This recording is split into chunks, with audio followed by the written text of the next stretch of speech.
श्री स्वामी समर्थ. नमस्कार मित्रांनो, स्वागत आहे तुमचं आपल्या एका या नवीन व्हिडिओमध्ये. आज आपण बघणार आहोत श्री स्वामी समर्थांच्या नामाचा जप केल्याने आपल्या जीवनात काय सुख समृद्धी येते ते आपण आज बघणार आहोत. त्यापूर्वी चॅनलवर नवीन असाल तर चॅनलला सबस्क्राईब करून कमेंटमध्ये श्री स्वामी समर्थ नक्की लिहा. चला तर बघूया. एकदा एक माणूस मारतानाही खूप यातना भोगत होता. त्याला पाहण्यासाठी खूप लोक जमली. तेव्हा तेथून एक संत जात होते. लोकांनी त्या संतांना विचारलं, या पीडिताला मुक्ती मिळवण्यासाठी एखादा उपाय सांगा, जेणेकरून त्यांचा शांततेत मृत्यू होईल. संतांनी सांगितले, जर स्वर्गातील माती आणली तर तो या यातनेतून मुक्त होईल. सगळे थक्क झाले. आता स्वर्गातून माती कोण आणेल? संतांचं ऐकून एक निरागस छोटा मुलगा धावत धावत गेला आणि एक मुठ्ठी भरून माती घेऊन परत आला आणि म्हणाला, ही घ्या स्वर्गातील माती. या मातीने यांना टिळा लावा. एका माणसाने त्या मुलांच्या हातातील माती घेतली आणि यातना भोगत असलेल्या त्या माणसाला टिळा लावला. टिळा लावता आणि तो माणूस यातना मुक्त झाला आणि त्याचा मृत्यू झाला. सर्वांनी हे पाहिलं आणि सर्व चकित झाले. त्या संतांनी त्या लहान मुलाला विचारलं, बाळा, तू ही माती कुठून आणली? पृथ्वीवर कुठे स्वर्ग आहे की काही क्षणातच तू ती माती आणली? लहान मुलाने सांगितले, आमच्या शिक्षकांनी सांगितलंय होतं, आईचा आशीर्वाद आणि तिच्या पावलांमध्ये जे स्वर्ग आहे ते इतर कुठेही नाही. यामुळे ही माती मी माझी आई उभी असलेल्या जागेवर असलेली माती घेऊन आलो. तेव्हा संत म्हणाले, खरं आहे, ज्या मुलामुळे आईच्या डोळ्यात पाणी येतं त्याला असं मरण यातना भोगाव्या लागतात.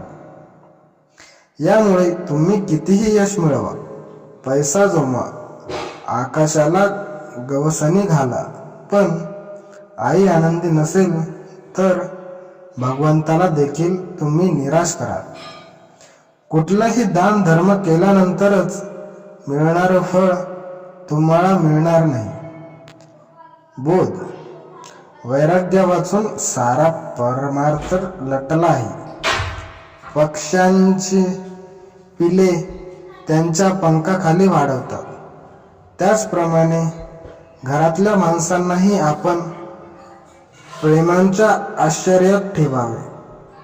आपण त्यांच्यावर प्रेम करतो यांची जाणीव ज्याला असेल त्याचा दोष काढलेले त्याला बोचत नाही. आईने मुलाचे दोष त्याला सांगितले तरी त्याला त्याचे वाईट वाटत नाही.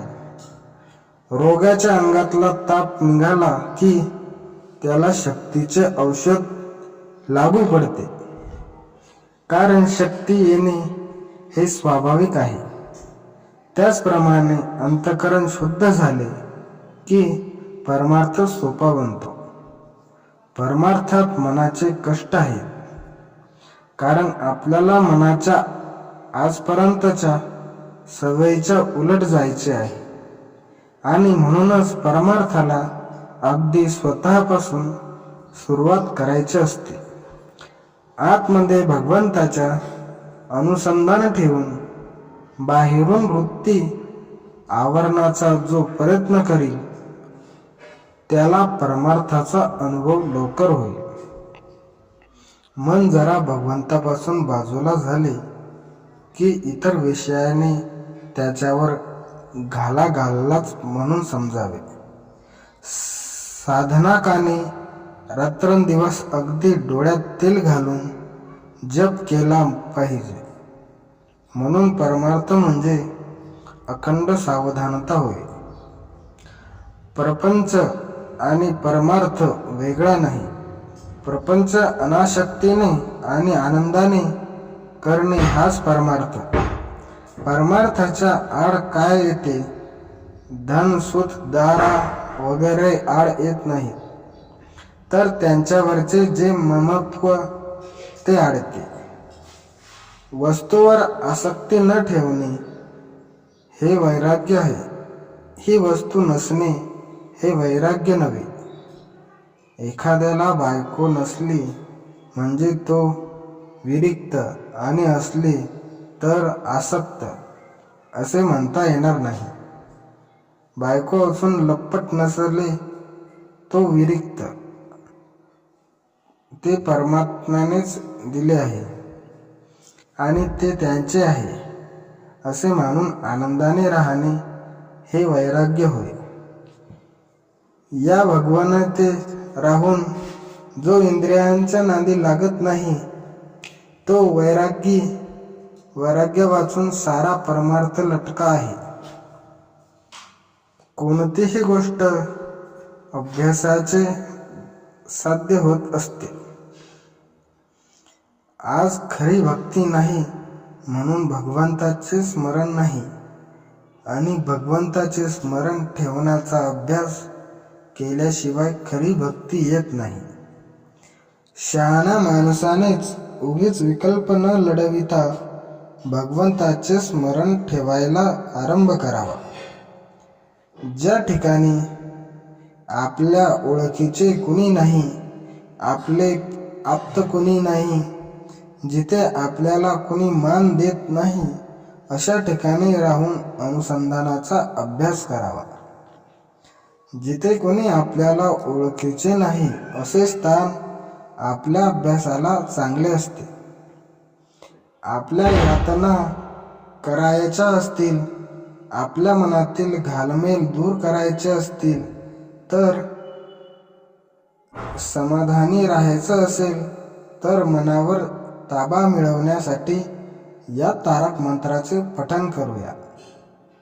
चला तर बघूया ते कोणते आहे. निशंक होई रे मना, निर्भर होई रे मना, प्रचंड स्वामीबळ पाठीशी नित्य आहे रे मना. आतर्क अवधूत हे स्मरणगामी, अशक्य ही शक्य करतील स्वामी. जिथे स्वामी चरण तिथे न्यून, काय सवे भक्त प्रारब्ध घडवी. ही माय आज्ञा विना, काळही न नेई त्याला परलोकी. ही ना भीती तयाला, अशक्य ही शक्य करतील स्वामी. व्हिडिओ आवडल्यास चॅनलला सबस्क्राईब करून कमेंटमध्ये श्री स्वामी समर्थ नक्की लिहा.